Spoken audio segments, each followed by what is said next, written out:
Okay students, या लेक्चरमध्ये आपण टाईप 2 चा जो प्रॉब्लेम आहे ॲनालिसिस प्रॉब्लेम तो स्टडी करणार आहे. आपण मागच्या लेक्चरमध्ये एक प्रॉब्लेम घेतला होता. आपण नेक्स्ट प्रॉब्लेम आपण यामध्ये स्टडी करणार, ज्याच्यामध्ये आपल्याला गिवन दिलेलं असतं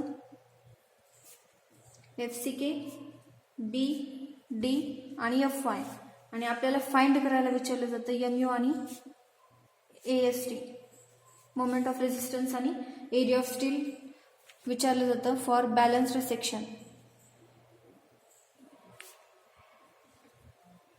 त्याच्यासाठी आपण प्रॉब्लेम सॉल्व्ह करणार आहोत. तर स्टेप माहिती आहेत. सगळ्यात पहिलं स्टेप काय असते आपली, कॅल्क्युलेट XU मॅक्स काढायचं. XU मॅक्स कुठून काढतो आपण, KU मॅक्स D या फॉर्म्युलाने आपण XU मॅक्स फाइंड आउट करणार. Second, determine MU limit. MU limit find out करणार आपण CU इंटू Z. CU चा फॉर्म्युला काय, लास्ट लेक्चर मध्ये बघितला आपण, 36 FCK B इंटू XU, आणि ZU चा formula D minus 0.52 XU max. ठीक, हा फॉर्म्युला यूज करून आपण फाइंड आउट करणार MU लिमिट. जनरली फॉर्म्युला काय, RU max into BD square. हा किंवा फॉर्म्युला आपण यूज करून काय करणार, MU लिमिट फाइंड आउट करणार. आणि लास्ट स्टेप असते calculate AST, area of steel find out करायचा. Area of steel, maximum area of steel चा फॉर्म्युला काय, 0.36 FCK B into XU max divided by 0.87 FY. तर हा जो आहे, हा जो फॉर्म्युला AST मॅक्सचा, तो कुठून आलेला आहे, XU मॅक्सच्याच फॉर्म्युल्यावरून. कारण लास्टच्या लेक्चरमध्ये आपण XU मॅक्सचा फॉर्म्युला डिराईव्ह केला होता. XU मॅक्सचा फॉर्म्युला काय आला होता, 0.87 FY into AST divided by 0.6 FCK into B. हा जो XU मॅक्सचा फॉर्म्युला आहे त्याच्यावरूनच आपण AST मॅक्स घेतलेला आहे. म्हणजे हे बाकीच्या टर्म सगळ्या ट्रान्सफर केल्या आहे आणि या बाजूला काय केलेलं आहे, AST मॅक्स ठेवलेला आहे. तोच फॉर्म्युला आपण काय करणार आहे, AST कॅल्क्युलेट करण्यासाठी यूज करणार आहे. किंवा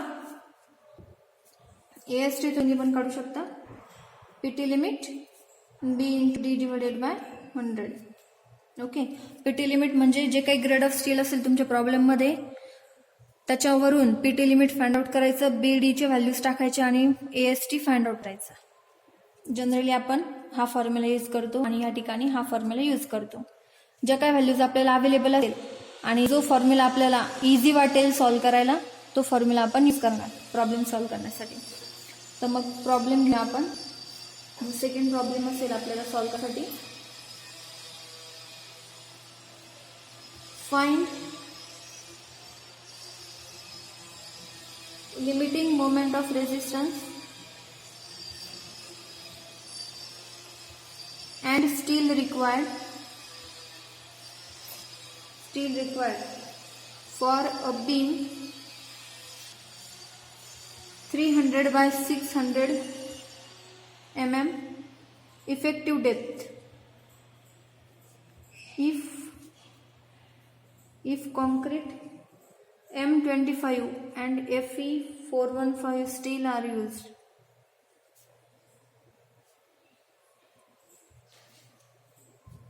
आपल्याला गिवन काय दिलेलं आहे ते सगळ्यात पहिले लिहूया.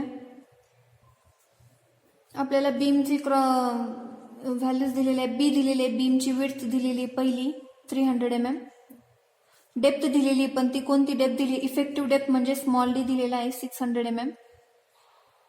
M25 म्हणजे FY दिलेला आहे 25 न्यूटन पर mm स्क्वेअर. Fe415 म्हणजे इथं FCK दिलाय आणि हे FY दिलाय 415 न्यूटन पर mm स्क्वेअर. आणि फाइंड करायला काय विचारलेलं आहे, लिमिटिंग मोमेंट ऑफ रेजिस्टन्स म्हणजेच MU लिमिट फाइंड आउट करायचं आहे आणि स्टील रिक्वायर्ड म्हणजेच AST फाइंड आउट करायचं आहे. ठीक आहे, मग ह्या ज्या स्टेप आपण घेतल्यात इथे त्याच्यानुसार जाऊया. सगळ्यात पहिली स्टेप आहे XU मॅक्स.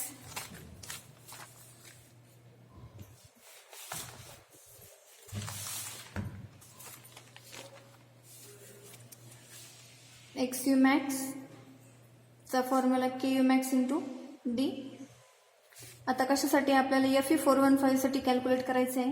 मग Fe415 साठी Ku max ची व्हॅल्यू काय येते आपण बघितलं. Fe415 साठी Ku max ची व्हॅल्यू येते 0.48 into D. 0.48 into D. D आपल्याला दिलेला आहे 600 टाकलं, त्याच्यावरून Xc max ची व्हॅल्यू फाइंड आउट केली तर ती आली 288 mm.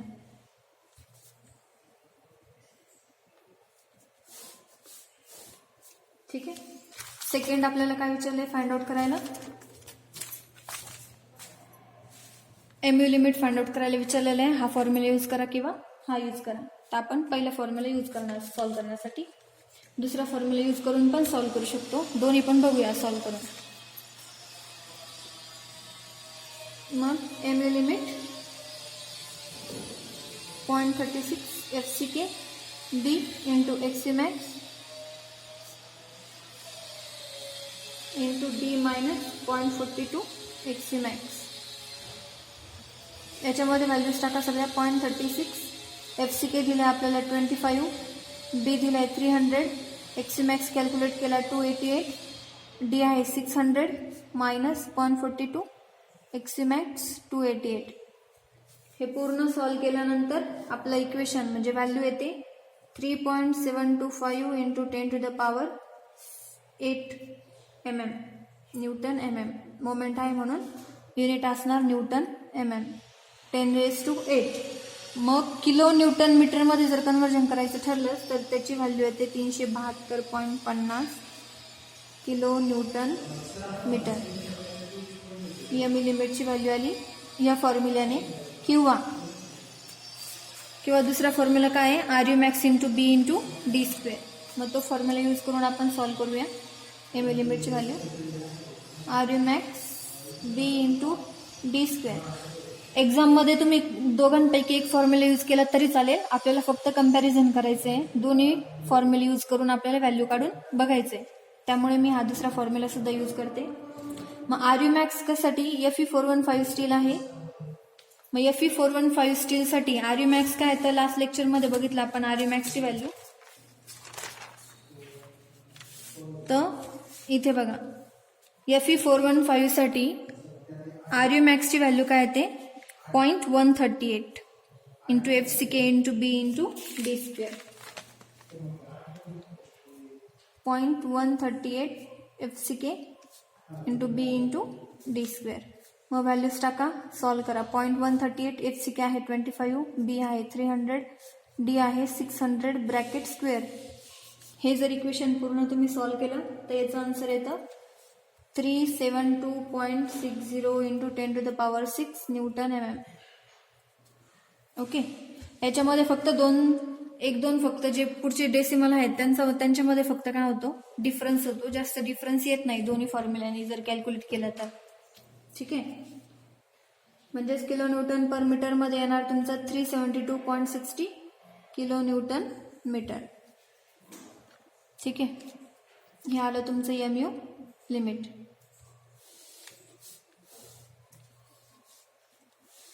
आता 372 फक्त पॉईंट नंतर जे पुढचं डिजिट येते ते थोडे व्हॅरी झालेले आहे. काही प्रॉब्लेम नाही. 1-2 डिजिट पर्यंत व्हॅरिएशन चालतं, मार्क्स मिळून जातात एक्झाममध्ये. तर ही सेकंड स्टेप झाली आपली MU लिमिट कॅल्क्युलेट करणं. थर्ड स्टेप काय आहे आपली AST कॅल्क्युलेट करणं. AST require maximum AST. त्याचा फॉर्म्युला सांगितलं आहे आपल्याला 0.36 FCK B into Xc max divided by 0.87 Fy. सगळ्या व्हॅल्यूज आहेत आपल्याकडं. टाका. 0.36 FCK आहे आपल्या 25, B आहे 300, Xc max आपण कॅल्क्युलेट केला आहे 288 divided by 0.87 Fy. Grade of steel आपल्याला दिलेला आहे 415. हे पूर्ण कॅल्क्युलेशन केल्यानंतर आपलं आन्सर येतं 2154 mm². एवढं काय येतं मॅक्झिमम एरिया ऑफ स्टील जे आपल्याला पाहिजे, required area of steel.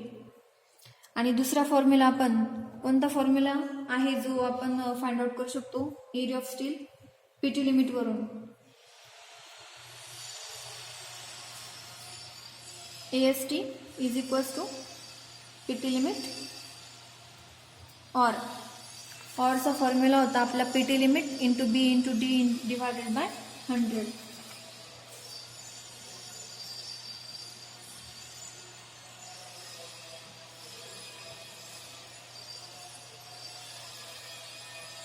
PT limit B into D divided by 100. आता PT लिमिटचा पण आपण डेरिव्हेशन काढलेले होते मागच्या लास्ट लेक्चरमध्ये. फॉर 415 आता FE 415 आहे त्यामुळे PT लिमिट काय घेतो आपण 0.048 FCK एवढं कन्सिडर करतो PT लिमिट FE 415 साठी. मग सगळ्यात पहिले PT लिमिट फाइंड आउट करूया.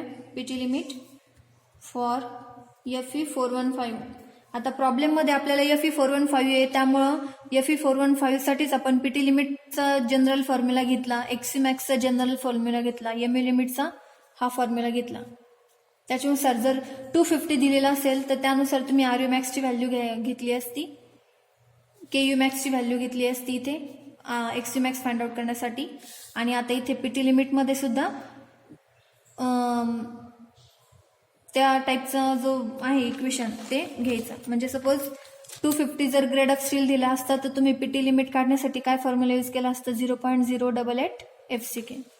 आता इथं प्रॉब्लेममध्ये 415 आहे मग त्याच्यासाठी काय आहे PT limit 0.048 FCK. 0.048 FCK value टाकली 0.048 FCK आहे 25. तर PT लिमिट येतं तुमचं 1.2% मध्ये येतं हे 1.2%. ओके. मग हे जे आलेले आहे 1.2 ते डिरेक्टली आपण याच्यामध्ये काय करणार टाकणार, कारण PT लिमिटचंच मिनिंग काय पर्सेंटेज ऑफ स्टील, म्हणून याला नोटेशन किंवा आपण काय म्हणतो युनिट. PT लिमिटला युनिट येणार पर्सेंटेज, हे द्यायला विसरायचं नाही एक्झाममध्ये. मग PT लिमिटची व्हॅल्यू टाका या फॉर्म्युलामध्ये. AST is equals to PT limit आलं 1.2. आता इथं पर्सेंटेजला डिवायडेड बाय 100 वगैरे करायचं नाही कारण अगोदरच इथं फॉर्म्युलामध्ये 100 आहे. PT लिमिटची जी काही व्हॅल्यू असेल ती इथं फक्त नोट डाऊन करायची 1.2. B आहे 300, D आहे 600 डिवायडेड बाय 100.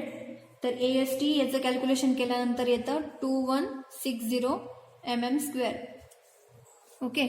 तर याच्यामध्ये आणि याच्यामध्ये कितीचा फरक आला 4 mm² फरक आलेला आहे. इथे 54 आणि इथे 60 mm². तर अलाउड आहे, काही प्रॉब्लेम नाही. दोन्हींपैकी कोणताही फॉर्म्युला यूज करून तुम्ही काय करू शकता सॉल्व्ह करू शकता. 5 डिजिटपर्यंत व्हॅरिएशन अलाउड आहे. तुम्हाला पूर्ण तुमच्या प्रॉब्लेमचे मार्क्स मिळून जातील एक्झाममध्ये. तर अशा पद्धतीने हा टाईप 2चा प्रॉब्लेम जो आहे ॲनालिसिस प्रॉब्लेम तो सॉल्व्ह करायचा आहे.